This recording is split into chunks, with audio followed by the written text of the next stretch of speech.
Okay, now अभी जो question हम लोग ले रहे हैं that is the distinguish between life, fire and marine insurance.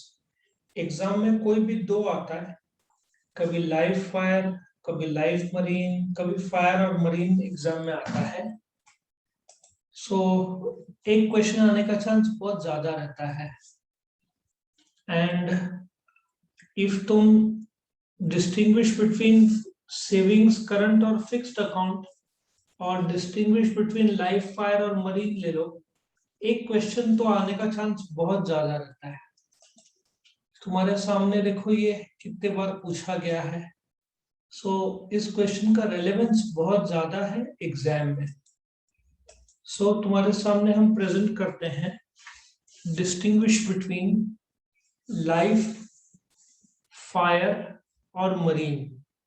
वैसे तो इंश्योरेंस बहुत प्रकार के होते हैं और आजकल तो लगभग किसी भी चीज का इंश्योरेंस हो सकता है, लेकिन ये तीन मेजॉरिटी लोग इंश्योरेंस निकालते हैं। सो तुम्हारे सामने हम प्रेजेंट कर रहे हैं। जैसे मैंने बताया एग्जाम में 10 पॉइंट तो लिखना ही चाहिए तुमको। So let us start with the meaning. So life insurance क्या है? लाइफ इंश्योरेंस एक ऐसा प्रकार का इंश्योरेंस है जहां पे तुम risk of loss due to death या तो बुढ़ापा, expiry of certain number of years, मतलब तुम सपोजिटली 25 की एज में इंश्योरेंस निकालते हो और तुम रिटायरमेंट के लिए पैसा बाजू में चाहिए, बुढ़ापे में थोड़ा पैसा चाहिए। सो या तो डेथ हो गई तो फैमिली मेंबर को सपोर्ट मिले, या एज हो गई जैसे ओल्ड एज के लिए पैसा बाजू में अभी से कर रहे हो, that is life insurance. Next is fire insurance. मुझे लगता है इसमें तुमको ज्यादा अच्छा दिखेगा, ये रहा। सो फायर इंश्योरेंस ये एक ऐसा प्रकार का इंश्योरेंस है जो कवर करता है risk of loss due to fire. ठीक है, जो भी आग लगने से, which can be short circuit और एनी अदर वे, जो आग लगता है उससे तुम्हारे गुड्स या प्रॉपर्टी को प्रोटेक्शन मिले, इसके लिए तुम फायर इंश्योरेंस निकालते हो। मरीन इंश्योरेंस एक ऐसा इंश्योरेंस है, मरीन मतलब पानी, समुद्र, नदी, वहां पे जो risk of loss due to dangers at sea, जिसमें जहाज का और जो सामान है जहाज के अंदर जिसको हम कार्गो बोलेंगे, उसका insurance. So life insurance risk of loss due to death या तो फिर ओल्ड एज, बुढ़ापा। Fire risk of loss due to fire. Marine due to loss due to dangers या रिस्क या पेरिल्स एट सी। मरीन में तुम आग का भी निकाल सकते हो, जहाज का आग लगना, बट फायर में मरीन नहीं आएगा, फायर एक्सक्लूसिवली आग के लिए है। दूसरा, सब्जेक्ट मैटर। लाइफ इंश्योरेंस में सब्जेक्ट मैटर क्या है? तुम्हारे खुद का लाइफ, ह्यूमन लाइफ। ठीक है, और फायर इंश्योरेंस में तुम तुम्हारे घर का, प्रॉपर्टी का, गुड्स का, संपत्ति का, गाड़ी का, किसी का भी इंश्योरेंस निकाल सकते हो। Fire insurance goods, property and assets. और मरीन इंश्योरेंस में जैसे मैंने बताया, कार्गो, जो सामान है शिप के अंदर, और शिप का निकाल सकते हैं आप। तीसरा, इंश्योरेबल इंटरेस्ट। जैसे मैंने बताया कि लाइफ इंश्योरेंस का, तुम्हारे खुद के लाइफ का इंश्योरेबल इंटरेस्ट, मतलब खुद के लाइफ का तुम्हारा इंश्योरेबल इंटरेस्ट है, उसको पैसों के तौर पर गिन नहीं सकते। हम ऐसे नहीं बोल सकते कि अक्षय कुमार का लाइफ का वैल्यू 100 करोड़ है और कोई आम इंसान हो उसका वैल्यू सिर्फ 50 लाख या 1 करोड़ हो। सो इंश्योरेबल इंटरेस्ट को मेजर करना पैसों में पॉसिबल नहीं है, लाइफ तो लाइफ होता है। जबकि फायर इंश्योरेंस में तुम घर का वैल्यू 50 लाख है तो निकाल सकते हो, गुड्स का वैल्यू 10 लाख है तो निकाल सकते हो। तो इंश्योरेबल इंटरेस्ट फायर और मरीन में मेजर किया जा सकता है। जैसे कि मरीन इंश्योरेंस में शिप कितने की है उसका वैल्यू निकाल के उसका इंश्योरेंस किया जा सकता है, गुड्स कितने का एक्सपोर्ट इंपोर्ट हो रहा है उसका इंश्योरेंस निकाला जा सकता है। सो इंश्योरेबल इंटरेस्ट लाइफ का वैल्यू निकालना बहुत मुश्किल है, जबकि फायर और मरीन में इजीली। Next is indemnity. जैसे मैंने बताया कि एक लाइफ खत्म हो जाता है, एक आदमी का डेथ हो जाता है, तो उसका भरपाई कैसे करोगे तुम? सो life insurance is not a contract of indemnity कि पैसा देकर लाइफ का भरपाई नहीं किया जा सकता, सिर्फ उसको बाकी फैमिली मेंबर्स के सेफ्टी के लिए पैसा बाजू में किया जा सकता है। सो लाइफ इंडेमनिटी मतलब भरपाई। लाइफ इंश्योरेंस में भरपाई तो पॉसिबल नहीं है, बस तुम फैमिली मेंबर्स को थोड़ा पैसे का सहारा दे रहे हो। फायर में इंश्योरेंस में सोचो, एक कार का एक्सीडेंट हो गया और कंपनी ने तुमको नवी कार दे दी, ठीक है, इंश्योरेंस का भरपाई दे दिया, पैसा दे दिया। So fire insurance contract of indemnity है, क्योंकि जो भी लॉस हुआ उसका यदि तुमको पैसा मिलता है तो तुमको भरपाई हो जाता है लॉस का। मरीन में भी शिप डूब गया तो तुमको कंपनी ने, इंश्योरेंस कंपनी ने शिप का पैसा दिया जिसके दम पर तुमने नया शिप खरीदा, सो भरपाई हो गया। सो फायर और मरीन इंश्योरेंस इंडेमनिटी होता है, भरपाई होता है, लाइफ का भरपाई नहीं होता, बस कीमत चुकाई जाती है बाकी फैमिली मेंबर्स को। ड्यूरेशन, लाइफ इंश्योरेंस सबसे ज्यादा ड्यूरेशन का होगा। तुम 23 या 25 साल की उम्र में जॉब करोगे तो तुम 35 साल के लिए निकालो, 60 इयर्स तक। इंश्योरेंस का रकम भी कम रहेगा और रिटायरमेंट के टाइम में ज्यादा भी मिलेगा। वैसे तो लाइफ इंश्योरेंस कभी भी निकाला जा सकता है, जबकि fire insurance normally short duration, normally 1 साल के लिए रहता है। सो लाइफ इंश्योरेंस का समय सबसे ज्यादा रहता है। Fire insurance can be for 1 year. Marine insurance हो सकता है फायर से भी कम हो, जैसे कि एक शिप मुंबई का जो टर्मिनल जेएनपीटी पोर्ट है वहां से श्रीलंका जा रही है, श्रीलंका जाने को 3 दिन लगता है। जो सामान तुम श्रीलंका भेज रहे हो तो तुम उसका इंश्योरेंस 3 दिन का भी करवा सकते हो गुड्स का। एक बार गुड्स पहुंच गया श्रीलंका फिर तो इंश्योरेंस की जरूरत नहीं है। तो जो तुमने मुंबई टू श्रीलंका का इंश्योरेंस कराया गुड्स का, वो 3 दिन का कराया। सो मरीन इंश्योरेंस भी शॉर्टर पीरियड का होता है। सबसे ज्यादा लाइफ फायर, लाइफ सबसे ज्यादा, फिर बाद में फायर और मरीन शॉर्टर ड्यूरेशन के होते हैं। नेक्स्ट है पर्पस। लाइफ इंश्योरेंस पॉलिसी का रिस्क एक तो क्या होता है, तुम जब पैसा बाजू में करते हो महीने का पगार से, तो एक तो सेविंग्स का एक जरिया है लाइफ इंश्योरेंस, और दूसरा बुढ़ापे में सहारा मिलता है, ठीक है ना। सो लाइफ इंश्योरेंस सेविंग्स और फॉर तुम अभी से ही बुढ़ापे के लिए बाजू में कर रहे हो। फायर इंश्योरेंस एक प्रकार का प्रोटेक्शन है against loss due to fire, और मरीन इंश्योरेंस एक प्रकार का प्रोटेक्शन है against loss due to dangers या पेरिल्स एट सी। ये पर्पस है, करेक्ट। Next surrender value. अब सरेंडर वैल्यू होता क्या है?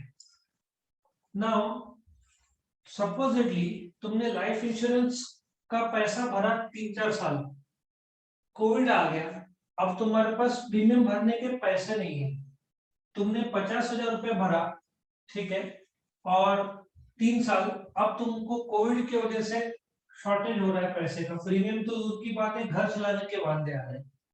सो तुम जाकर इंश्योरेंस कंपनी को बोलते हो कि भाई मैं पॉलिसी कैंसिल कराना चाहता हूँ, मेरे पास उतने पैसे नहीं है। तो इंश्योरेंस कंपनी बोलता है ठीक है, तुमको हम पैसा वापस देंगे, लेकिन याद रखो सरेंडर वैल्यू में 50,000 रहेगा तो मुश्किल से तुमको 10-20 हजार ही मिलेगा, काट के मिलता है पैसा। और उसमें भी सरेंडर वैल्यू पॉलिसी जो है तुम्हारा 3 साल का प्रीमियम भरने के बाद ही सरेंडर होता है। सो 3 साल के अंदर तुमको 1 रुपए मिलना नहीं है, और 3 साल के बाद भी तुमने पैसा भरा तो बहुत कम वापस मिलता है। जबकि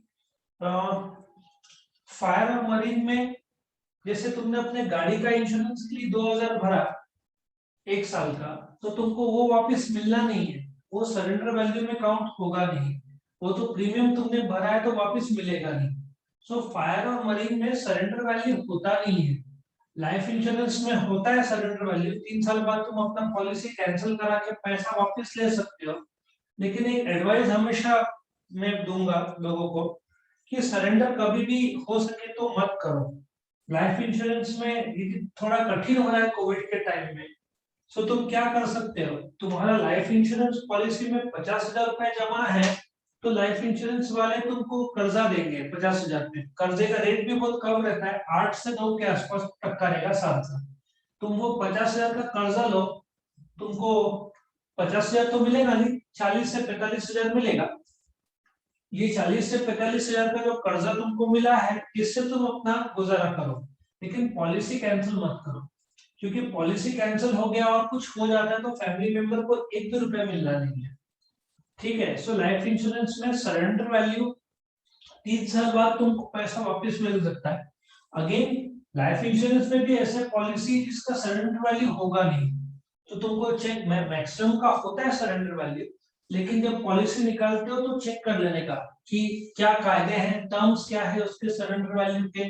अब जैसे पब्लिक प्रोविडेंट फंड है, तुमने पैसा भरा हर साल, तो उसको तुमको कैंसिल कराना है तो 5 साल के अंदर तुम कैंसिल नहीं करा सकते, और कर्जा भी चाहिए तो 3 साल बाद मिलता है। तो ऐसे कायदे हैं जो तुमको मानने पड़ेंगे। ठीक है।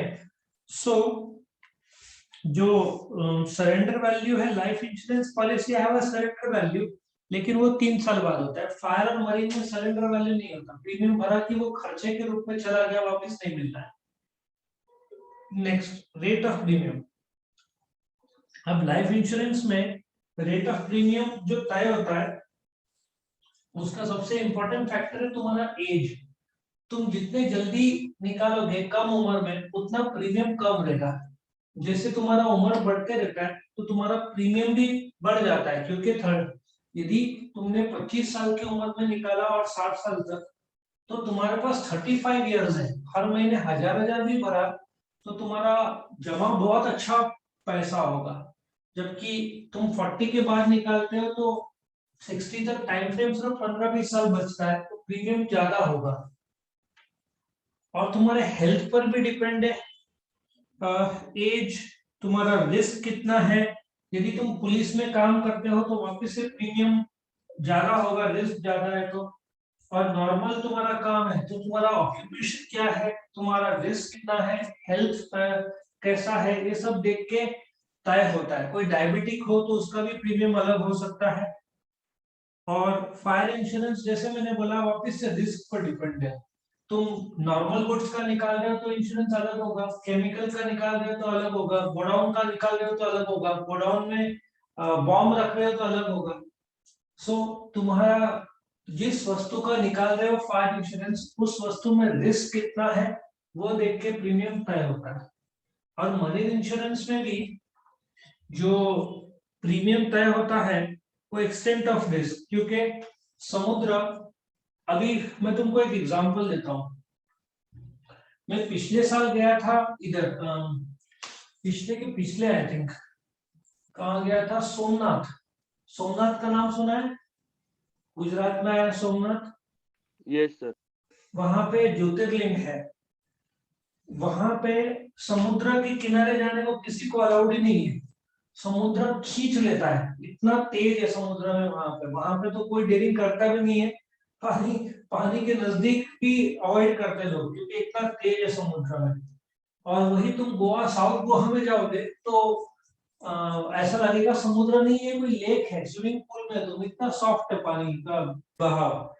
सो बोलने का तात्पर्य है कि वही वो कौन से बर्मुडा ट्रायंगल सुना है ना, जहाँ पे गायब हो जाते हैं शिप, ऐसे सुना यस सर। है? तो रिस्क भी डिपेंड करता है, समुद्र में शिप कहाँ जा रहा है, कौन सा कार्गो है, रिस्क एलिमेंट कौन सा है, बारिश का टाइम, बारिश का टाइम नहीं हो, ये सब में फर्क पड़ता है रिस्क का। सो जो तुम्हारा रेट ऑफ प्रीमियम है, बहुत सारा फर्क पड़ेगा रिस्क पर। Ninth, principle of subrogation.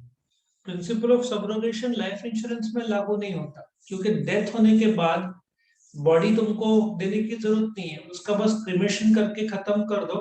You did not hand over the body to the insurance company. जबकि फायर और मरीन में यदि उन्होंने पैसा दिया तुमको डैमेज का, तो तुमको बस लौटाना है। वो कार का पूरा पैसा दे दिया तो कार इंश्योरेंस कंपनी के पास चला जाएगा। इसको प्रिंसिपल ऑफ सब्रोगेशन बोल रहे हैं। और मरीन में भी सेम है, आग लग गई शिप को, पैसा मिला तो शिप वो लोग अपने कब्जे में ले लेंगे, तुमको एक सब्रोगेशन लेटर देना पड़ेगा। मींस मैं अपना शिप जो है जो भी डैमेज शिप है वो इंश्योरेंस कंपनी को दे रहा हूँ, जिस और इंश्योरेंस कंपनी ने मुझे पैसा दे दिया है, रिफंड। इंश्योरेंस जो लाइफ इंश्योरेंस में तुमने जो भी प्रीमियम भरा है विद उसमें बोनस इंटरेस्ट, रिटायरमेंट के टाइम में या तो फिर 15 साल 20 साल टाइप ऑफ पॉलिसी कितने समय के लिए, उसके बाद तुमको पैसा वापस मिल जाता है, रिफंड हो जाता है। फायर और मरीन में तुमको पैसा वापस नहीं मिलता, वो तो तुम्हारा खर्चा है, सो वापस लाइफ में मिलेगा, फायर और मरीन में नहीं मिलता। और असाइनमेंट, असाइनमेंट तो करना ही चाहिए। असाइनमेंट क्या होता है कि एक आदमी है वो इंश्योरेंस करवाता है खुद का, लेकिन उसका डेथ हो गया तो किसको पैसा मिलेगा ये बताना जरूरी है। अभी इसमें एक बहुत मस्त किस्सा हुआ था, एक एक्ट्रेस है शायद परवीन बाबी करके, उसकी डेथ हो गई थी, वो बूढ़ी थी और अकेली रहती थी। तो जब उसकी डेथ हो गई तो उसका एक फ्लैट था, अब ये जुहू में था किधर था मुझे पता नहीं, सडनली डेथ हो गई तो शोक मनाने तो बहुत कम लोग आए, लेकिन कोर्ट में 100 लोगों ने, उसके 100 रिश्तेदार ने दावा ठोक दिया कि हम रिश्तेदार है तो फ्लैट हमारा ये होना चाहिए, क्योंकि उसने उस समय विल बोलते ना, विल समझता है क्या है कि मेरे मरने के बाद मेरा प्रॉपर्टी इसको जाएगा, समझा। तो उसने विल बनाया नहीं था, ऐसे लोगों को लगा, 100 लोगों ने क्लेम डाला, बाद में मैटर कोर्ट चला गया। अब कायदे से कोर्ट हिंदू सक्सेशन एक्ट 1956 में दिया हुआ है कि मरने के विल नहीं बनाया तो किसको मिलना चाहिए, ऐसा कहा गया है। कोर्ट में लड़ाई चला, बाद में उसका बैंक में एक लॉकर था, वो होशियार थी, उसने क्या किया, मरने से पहले उसने विल बना दिया था, और वो लॉकर में रखा था, बाद में लॉकर से वो विल मिला, और 100 में से सब लोग को लगा कि परवीन बॉबी ने हमारे नाम पर किया, और जोक की बात है एक को भी नहीं मिला, उसने वो एक चैरिटेबल ट्रस्ट को दान कर दिया था, तो 100 के 100 लोग जो सडनली रिलेटिव बन गए को वापस जाना पड़ा। उसी प्रकार से लाइफ इंश्योरेंस पॉलिसी में तुमने यदि नहीं लिखा तो बहुत नुकसान होता है, तो तुमको तो किसको मरने के बाद मिलने है वो तो देना ही चाहिए, ठीक है। फर्स्ट लेकिन प्रेफरेंस वाइफ का रहता है, बच्चों का रहता है, फिर माता पिता भाई बहन, एक सीक्वेंस में रहता है। उसमें भी तुम परसेंटेज तय कर सकते हो, 2 बच्चे हैं, किसको 50-50 मिलेगा कि 60-40 मिलेगा, वो तुम्हारा चॉइस, इसको असाइनमेंट बोलते हैं। फायर और मरीन असाइन नहीं हो सकता, आग लग गया फैक्ट्री को तो तुम बाजू वाले को दे दो, पॉसिबल नहीं है। मरीन भी असाइनमेंट नहीं हो सकता, तुमको ही पैसा मिलना है। क्या सबको ये समझ में आया, यस और नो?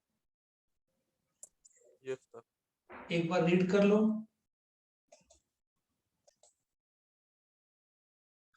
सो ये जो लाइफ फायर और मरीन इंश्योरेंस था, इसको लर्न करने के लिए एक स्टोरी मैंने बनाया था, वो देखो तुमको कंफर्टेबल लगेगा ना। स्टोरी ऐसा है कि 3 ब्रदर्स, 3 भाई हैं, जैसे मैंने बताया पहला तो स्टैंडर्ड मीनिंग रहेगा वो तो, और एंड का एग्जाम्पल इफ एनी, तो मीनिंग तो रट्टा मारने की जरूरत नहीं, अंडरस्टूड है। दूसरा सब्जेक्ट मैटर, 3 भाई रहते हैं, एक का नाम रहता है लाइफ, एक का फायर और एक मरीन। पहला भाई बोलता है मुझे मैथ्स का सब्जेक्ट कभी समझा ही नहीं, सो लाइफ फायर और मरीन। लाइफ, एक पहला भाई लाइफ बोलता है मुझे मैथ्स का सब्जेक्ट मैटर कभी समझा ही नहीं। दूसरा बोलता है मुझे मैथ्स में इंटरेस्ट ही नहीं है, वैसे भी मैथ्स इंजॉयबल नहीं है, हमेशा फेल ही होते हैं। सो पहला भाई बोलता है मैथ्स का सब्जेक्ट मैटर में मुझे इंटरेस्ट नहीं है, लाइफ वाला। दूसरा फायर वाला बोलता है मुझे मैथ्स में इंटरेस्ट ही नहीं है, वैसे भी मैथ्स इंजॉयबल नहीं है। तीसरा जो मरीन है वो बोलता है कि मैं 3 साल इंजीनियरिंग में फेल हुआ, वैसे भी 3 साल का भरपाई हो नहीं सकता, वो 3 साल जो गया वो गया, ठीक है। सो पहला लाइफ लाइफ वाला बोलता है कि मुझे मैथ्स का सब्जेक्ट मैटर कभी समझा ही नहीं। फायर बोलता है कि मुझे मैथ्स में इंटरेस्ट है नहीं, वैसे भी मैथ्स इंजॉयबल नहीं है। तीसरा बोलता है जो मरीन की मैंने इंजीनियरिंग 3 साल फेल हुआ और वो समय तो भरपाई नहीं हो सकता। अभी तीनों भाई मंदिर जाते हैं भगवान के दर्शन करने, दर्शन और ड्यूरेशन मैच करो। अब लाइफ, फायर और मरीन जाते हैं मंदिर में भगवान के दर्शन करने। उसके बाद ताकि लाइफ का पर्पस समझ में आए। अब तीनों जो भाई है, लाइफ, फायर और मरीन, मंदिर जाते हैं भगवान का दर्शन मतलब ड्यूरेशन करने, और ताकि लाइफ का पर्पस समझ में आए। उतने में पुजारी आता है और बोलता है सरेंडर करो, जैसे बोलते ना, अपने आप को भगवान पर छोड़ दो, भगवान सही दिशा देंगे। पुजारी आता है और बोलता है भगवान को सरेंडर कर दो, इसमें बहुत वैल्यू है। सो एक बार वापस से देखते हैं ये। पहला क्या है, तीन भाई रहते हैं। लाइव बोलता है मैथ्स का सब्जेक्ट मुझे कभी समझा नहीं। फायर बोलता है कि मुझे इंटरेस्ट नहीं है मैथ्स में और वैसे भी इंश्योरेबल नहीं है। मरीन बोलता है मैं 3 साल इंजीनियरिंग में फेल हुआ, उसका इंडेमनीफाई नहीं कर सकते। तीनों भाई फिर मंदिर जाते भगवान के दर्शन करने ड्यूरेशन, ताकि लाइफ का पर्पस पता चले। मंदिर का पुजारी वहां रहता है, बोलता है भगवान को सरेंडर कर दो, इसमें वैल्यू है। फिर वो लोग पैर पड़ के 80 रुपीज देते हैं, 8वां पॉइंट है इसलिए। वो मूर्तियों के पैर पड़ते हैं और बोलते हैं भगवान ये लोग प्रीमियम। तो बाबा, ऐसे सोचो साईं बाबा प्रकट होते हैं और बोलते हैं कि इसको प्रीमियम नहीं दक्षिणा बोलते हैं, या मंदिर का पुजारी आता है बोलते हैं इसका दक्षिणा बोलते हैं। और भगवान, ऐसा सोचो साईं बाबा आते हैं और बोलते हैं कि बेटा ये प्रीमियम नहीं है, ये दक्षिणा है या दान है। और फिर बोलते हैं सबर करो। कौन बोलते हैं? साईं बाबा बोलते हैं सबर करो। तुम चाहो तो दक्षिणा रिफंड ले लो, पर दक्षिणा देके काम हो जाएगा ऐसा मत समझो। क्योंकि तुम अक्सर लोग ऐसा करते हैं कि 100 रुपए चढ़ाते हैं और बोलते हैं भगवान मुझे 1 लाख दे दो, 2 लाख दे दो। सो तुम ऐसा भगवान से व्यापार मत करो कि 100 रुपए जमा किया और फिर भगवान को बोला कि अब रिफंड दो, इसमें जो दान दिया है उसका हमको रिटर्न्स दो, रिफंड दो। ठीक है? और तुम तुम्हारा कर्म तुम्हारा है, किसी और को असाइन नहीं करेंगे भगवान। मतलब जो कर्म जिसका है वो कर्म उसको ही झेलना है, तुम अपना कर्म किसी और को दे नहीं सकते। ठीक है? तो इस प्रकार से ये 10 पॉइंट्स है। देखो कितने पॉइंट्स याद है, लिख के निकालो।